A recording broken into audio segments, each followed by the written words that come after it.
Assalamu alaikum wa rahmatullahi wa barakatuhu. Bismillah walhamdulillah wa salatu wa salam ala rasulillahi sallallahu alayhi wa sallam.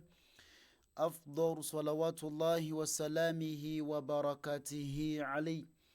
Tugenda kutandika twakomye n'omusomo gwaffe guno ogweyasaruna. Tukyali ku mpeerezi eya fatha nga tugisa ku nnyukuta. Naam. Bwe tugisa ku alifu eba efuuse a, ate taa'u eba efuuse ta, baa'u eba efuuse ba, ne kibeera ataba.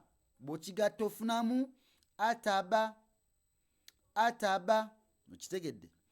Bw'ogisa ku thaa'u eba efuuse tha, baa'u efuuka ba, ne thaa'u n'efuuka tha, ne kibeera thabatha. Bw'okigatta thabatha, thabatha. Okitegedde? Ataba, thabatha.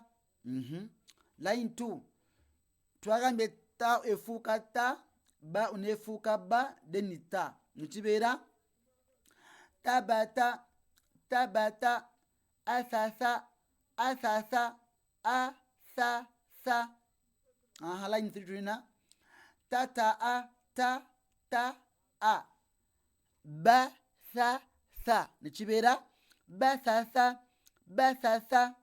Tudyemu tata'a, bathatha, tata'a, bathatha. Kitegedde?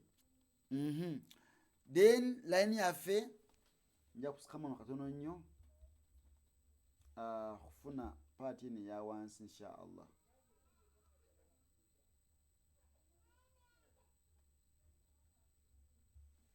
Naam.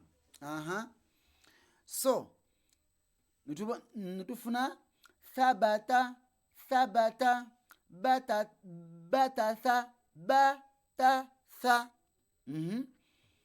Abatatha, abatatha. Lwaki tukuwadde empeereza emu? Twagala empeereza eyo ogiyigire ddala nga buli w'ogisanga togenda kugiyita ndala. Eya fatha ntegedde nekuwa sawundi eyaki? Sawundi eya a. Kategedde? So barakallahu fikum, jazakumullahu khairan fi dunya wal akhirah.